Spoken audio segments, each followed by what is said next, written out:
Hello friends, welcome to Jangid साहब math. मेरा नाम है नरेंद्र जांगिड और हमने क्लास 10th मैथ्स की एक्सरसाइज 9.1 का क्वेश्चन नंबर 12 लिया है। From the top of a 7 metre high building. ठीक है, बिल्डिंग की हाइट हमें दे रखी है 7 metre. The angle of elevation of the top of a cable tower is 60 degree and the angle of depression of its foot is 45 degree. Determine the height of the tower. ठीक है, अब building की height कम है because यहाँ given है कि the angle of elevation of top of the cable tower. Means यहाँ building से हम देख रहे हैं किसका, टावर का टॉप देख रहे हैं। मीन्स ये वाली बिल्डिंग है, तो इस बिल्डिंग का नाम दे देता हूँ मैं ए बी। ये ए बी हमने बिल्डिंग मान ली और टावर मान लिया सी डी। ठीक है, ये सी डी टावर मान लिया। तो अब क्या करेंगे, इसमें 7 मीटर हाई बिल्डिंग दी है तो इसकी हाइट कितनी दे दी, 7 मीटर। ठीक है, ये वाली ए बी जो है 7 मीटर दिया है। दूसरा दिया है the angle of elevation of top of the cable tower is 60 degree. इसका एंगल ऑफ एलिवेशन क्या होगा, ये जो हॉरिजॉन्टल लाइन है।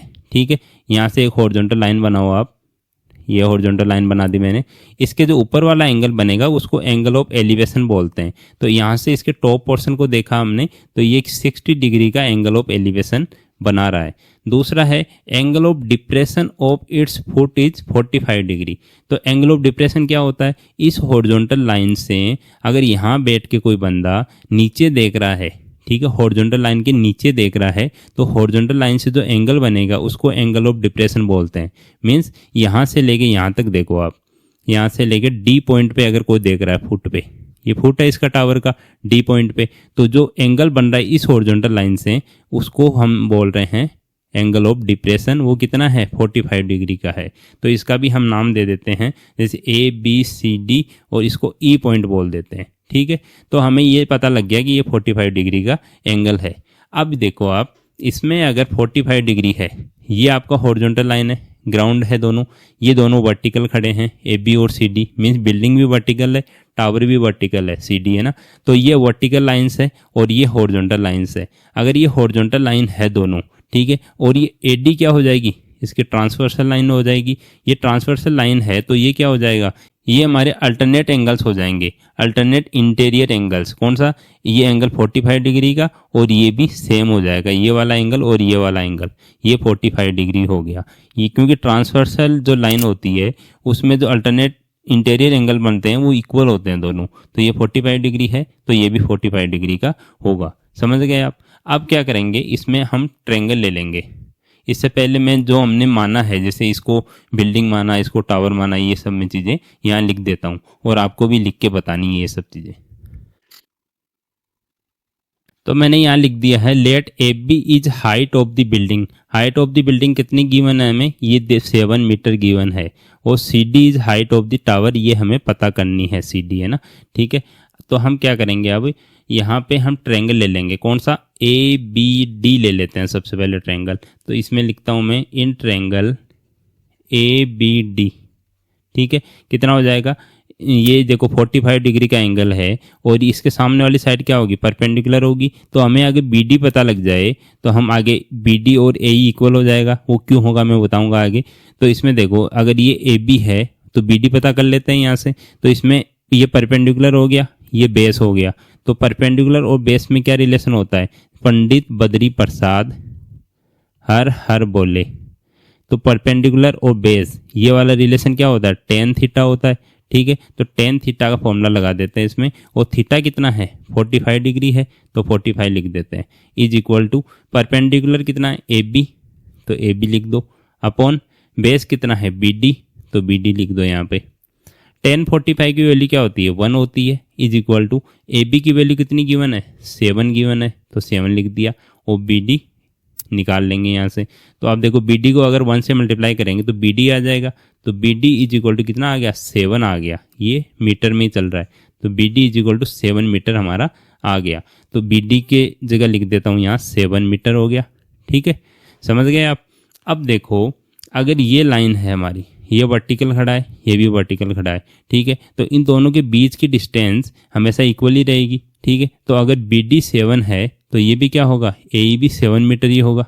ठीक है, और ये वाली साइड, ये पर हॉरिजॉन्टल लाइन है, ये भी हॉरिजॉन्टल लाइन है क्योंकि ये ग्राउंड है और ये हमने हॉरिजॉन्टल लाइन बनाई है किसके, बी डी के parallel.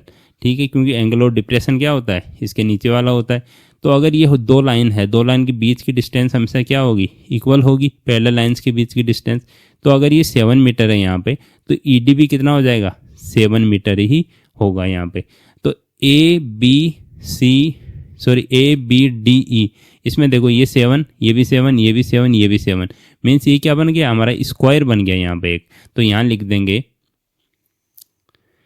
A B D and E is a square.